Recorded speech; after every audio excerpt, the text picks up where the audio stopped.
We've all been there before. Wanting to join a conversation, but you freeze up.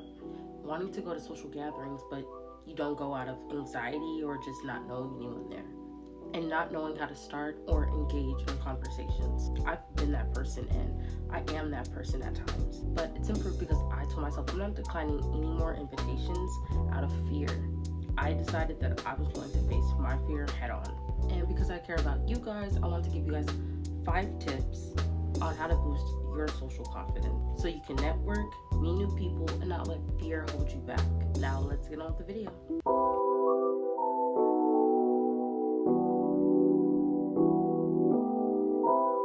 Okay, so tip number 1 is to master body language. Your body language really does make a difference because it's what makes you look and appear more approachable. So some things you may want to try to do is relax your shoulders. Don't be all tensed up and arms crossed like this. Relax and keep an open posture.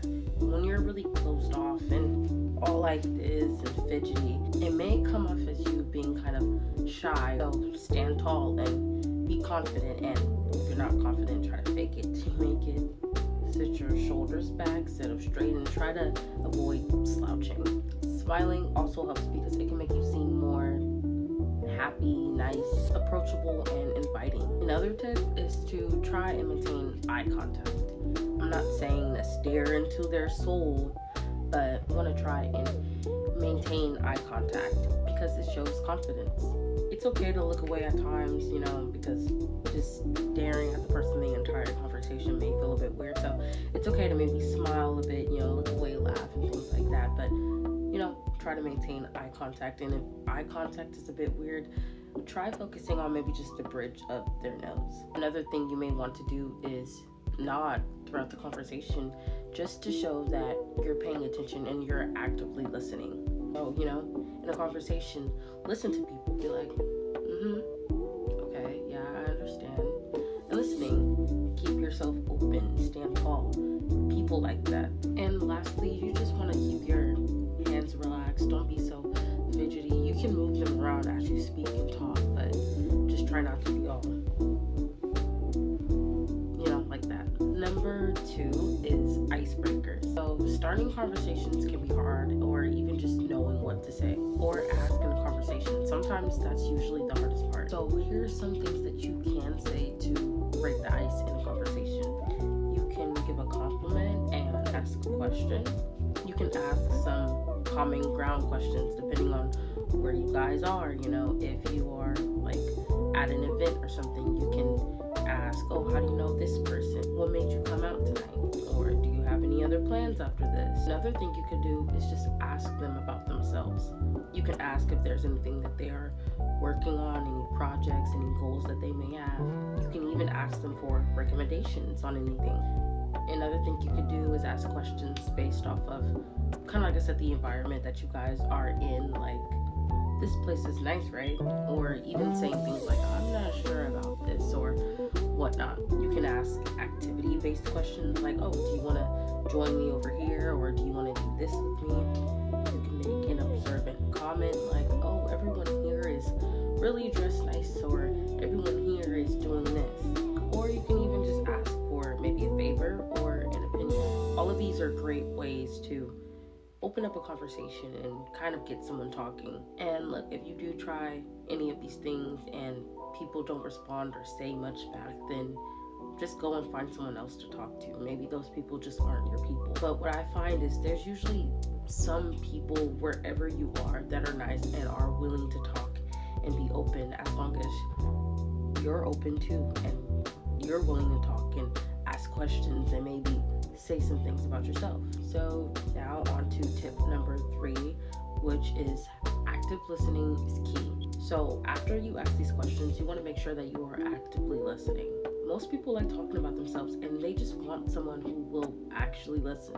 So you just being a listening ear will already make you approachable, and that will at least make people want to talk to you. So when you're engaging in conversation, listen, maintain eye contact, nod your head, to ensure that you're actively listening, to show that you are actively listening.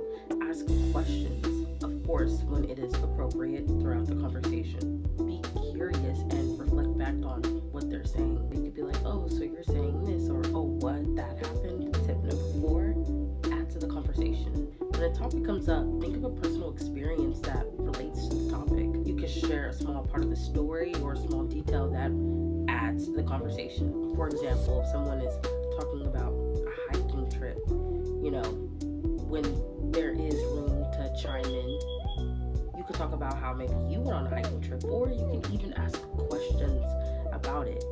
Or you can even say, oh, I'm trying to get into hiking too. What is it that you do? Where do you go? Things like that, to keep the conversation going. Just remember to try to keep it brief and flip it back to the person that's telling the story, unless you're the one telling the story. And tip number 5 is to just embrace the silence and stay calm. It's okay if there's a brief silence in conversations. It is totally normal. It is totally normal. It doesn't always need to be filled with words, because then it may come off as rambling. After talking, it's okay to pause and give other people a chance to talk, and give people time to just process what you said. And in moments of silence, don't panic, just maintain a relaxed and engaged posture. For example, if there's silence, just like I said, use this as an opportunity to let other people talk. But if the silence ever feels too awkward or heavy, you can always try and shift the conversation to something else. At the end of the day, confidence isn't always about what you say, but it's about how you handle situations in the flow of conversations. Being comfortable enough in yourself to be able to embrace the silence is also very important.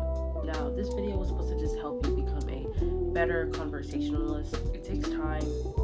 Everything does. It's like a muscle that you need to work. Practice talking to people at a store, or just practice small talk. It all really matters and it all helps. So just practice small talk when you're out at a store, or maybe when you're at work. It all really helps. So when you're out at events where maybe you don't know people, you're used to it, because you strike up conversations with random people at different places. And hopefully by then the only thing that you will be nervous about is just attending a social gathering in itself. But if you stay content with yourself and make light conversation, you will be alright. And remember, if it really gets that bad, you always have the option to leave. Anyways, I know this video was short, but I hope you guys liked it. If you have any other video ideas, comment down below. If you guys are going to use any of these tips, let me know that in the comments down below too. Until then, I'll see you guys next time. Bye.